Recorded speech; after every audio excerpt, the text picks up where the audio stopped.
সাত বাংলা ইউটিউব চ্যানেলে আপনাদের স্বাগতম জানাই। এটা একটি নতুন চ্যানেল। আজকেই আমার প্রথম উদ্বোধন, রথের দিন। অবশ্যই আমার পাশে থেকে আমার চ্যানেলটা সাবস্ক্রাইব করে আমাকে এগোতে সাহায্য করবেন। তো আজকে আমি রথযাত্রা উপলক্ষে জগন্নাথের জন্য রান্না করবো তার প্রিয় একটা পদ, কণিকা ভোগ। দেখুন আমি কিভাবে রাখি। প্রথমে কড়াইটা করে নিয়েছি, ঘি জাল দিয়ে দিয়েছি। এবার এর মধ্যে কতগুলো কাঁচা তেজপাতা দিয়ে দিলাম, আর দিয়ে দিলাম গোটা গরম মশলা। গোটা গরম মশলা দিয়ে ভালো করে নাড়িয়ে নিচ্ছি। একটু নাড়তে নাড়তে আমি চালগুলো দিয়ে দেবো।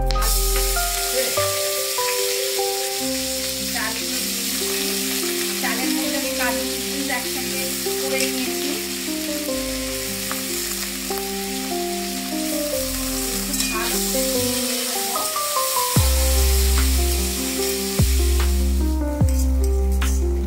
আমার চালটা দেখুন ভাজা ভাজা হয়ে গেছে।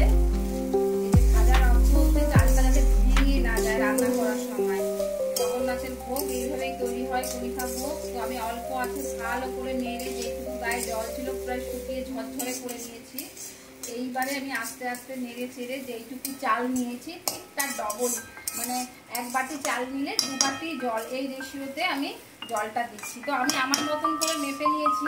আপনারা বাড়িতে ট্রাই করলে আপনাদের পরিমাপ মতো করে দেবেন। 1 বাটি চাল নিলে অবশ্যই 2 বাটি জল দেবেন। তো আমি দিয়ে দিচ্ছি জলটা। তো আমি যেইটুকু জল দিয়েছিলাম দেখুন শুষে নিয়েছে, ঠিক দেখতে এইরকম হয়েছে। এই অবস্থাতেই আমি এখন আখের গুড় দেবো। আর খুব আলতো হাতে নাড়তে হবে যাতে চালগুলো ভেঙে না যায়। তো এই অবস্থাতেই এখন আমি এই গুড়টা একদম করতে হবে, তাই জন্য এই অবস্থায় আমি গুড় দিয়ে দেবো। গুড়ের টোপটা খুলে নিই, পরিমাণ মতন আমি গুড় দিয়ে দিচ্ছি। আমি এখানে আখের গুড় দিচ্ছি। তো আপনারা গুড়ের এখন যে পাউডার পাওয়া যায়, জাগেরি পাউডার, সেটা দিয়েও করে নিতে পারবেন। এই যে গুড়টা দিয়ে আমি এবার ভালো করে নাড়িয়ে নিচ্ছি আলতো হাতে। আমি কিন্তু আবার বলছি খুব আলতো হাতে নাড়তে হবে যাতে চালগুলো ভেঙে ভেঙে না যায়।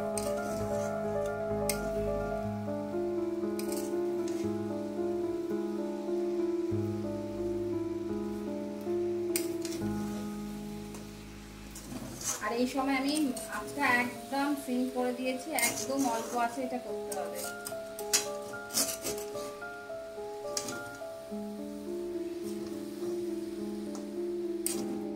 তো আমার একদম গুড়টা দিয়ে মেলানো হয়ে গেছে পুরো। এইবারে দারচিনির গুঁড়ো দিয়ে দিচ্ছি। এটা অবশ্যই দিতে হয়, এটা একদম অবশ্য করেই দেবেন। কণিকা ভোগে এই উপকরণটা একদম মাস্ট, এটা দিতেই হয়। এটা দেওয়া হয়ে গেলে আমি ওপর থেকে আরেকবার একটু ঘি ছড়িয়ে দেবো যাতে তলায় না লেগে যায়, গন্ধটা সুন্দর বেরোয় সেই কারণে।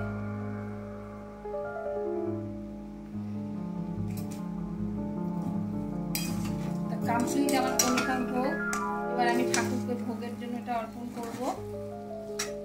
তো কমপ্লিট হয়ে গেছে আমার কণিকা ভোগ। তো এটা আমার ঠাকুরকে ভোগের জন্য একদম তৈরি। ভালো লাগলে অবশ্যই আমার চ্যানেলটা সাবস্ক্রাইব করবেন এবং লাইক করবেন। আর ভালো লাগলে অবশ্যই কমেন্ট করে জানাবেন এবং নতুন ভাবে আবার রান্না আনার জন্য আমাকে উৎসাহ